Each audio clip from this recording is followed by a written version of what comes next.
What's your name? Hi, I'm David. What's your name? Leslie. Name? Denise. Stephanie. And are you over the age of 18? Yes. Are you over the age of 18? Are you over the age of 18? Mm-hmm. Are you over the age of 18? Yes, sir. Okay, here you go. Okay. First off, I'd like to say thank you all for coming to my presentation/speech. Good evening. My name is Fernando Dominguez, and what I'm going to be talking to you guys about is my last 5 years in the Marine Corps. Probably talking about the rank structure, my time in different countries, the different jobs that I had.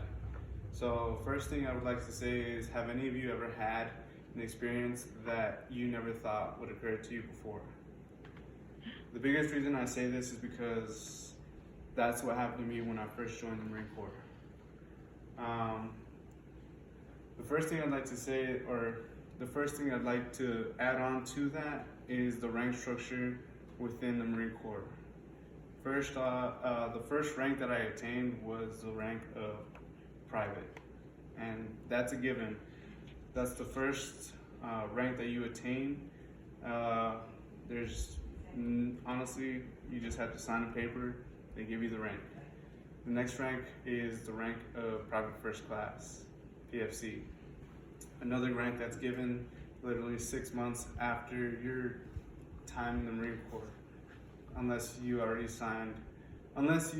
signed 3 people with a recruiter or you did ROTC prior.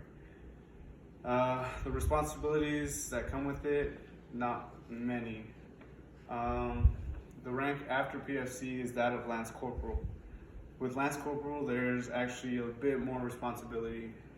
With the rank of Lance Corporal, you have the eligibility to become a fire team leader. And with a fire team leader, and I'll go over this later on in the speech, is a billet. But you'd have 3 Marines under you and have a bit more responsibility than you would as a PFC. After Lance Corporal is the rank of Corporal. This is where you become an NCO, non-commissioned officer, where you get a lot more responsibility than you would as a Lance Corporal. This is where they start to task you to task other Marines and delegate these missions and tasks. After the rank of Corporal is the rank of Sergeant. This is one of the most important ranks in my opinion. I feel like the rank of Sergeant is pretty much the backbone of the Marine Corps. Without sergeants, I feel most things would not get done. And with these ranks, I'll go into billeting. Billets. What is a billet? A billet is pretty much the different, I'd say, jobs that each rank would have. So, such as platoon sergeant. A platoon sergeant would be in charge of 40 Marines. Or a fire team leader. A fire team leader would be in charge of 3 Marines, and each one would fall under the other. So if I was gonna go within platoons, I would say the very top of the platoon would be platoon sergeant. After that is squad leaders. After that is fire team leaders, and then just general population that fall under each one of these categories. The reason I mention this is because with each billet comes the delegation of each task. So now I want to explain to you what my job in the Marine Corps was. When I first joined, I joined to become a reconnaissance Marine. That didn't really work out, so they transferred me from reconnaissance to become a combat engineer. What a combat engineer basically does depends on the unit that they get sent to. So when I got sent to Japan, which I'll later go on later in this conversation or speech, our main mission was either construction or training exercises, and to stand by for any deployments that we may get sent on. So the biggest thing was the construction and demolition part of our job as a combat engineer. When we were in Japan, we got sent to multiple countries to either do demolition construction. The first place I got sent to was Japan as a duty station. So when I got sent to Japan, it depended on what kind of job I did, I would say.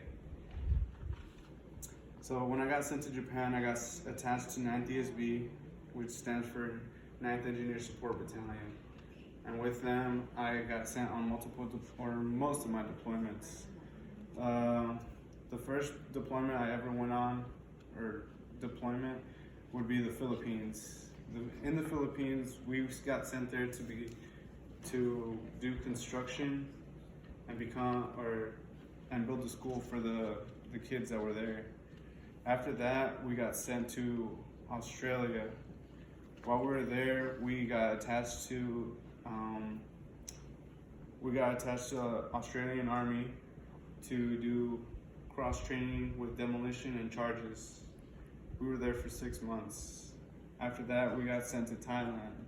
When we were in Thailand, we did cross training with the Royal Thai Marine Corps, while I would say also doing a bit of construction. We were there for about a month and a half, and then after that, I got sent to North Carolina to do for a change of duty station, which then they sent me to Spain to do refueling for the Air Force. Basically, everything I just said was a sum of what I had to do in the last 5 years of my Marine Corps career.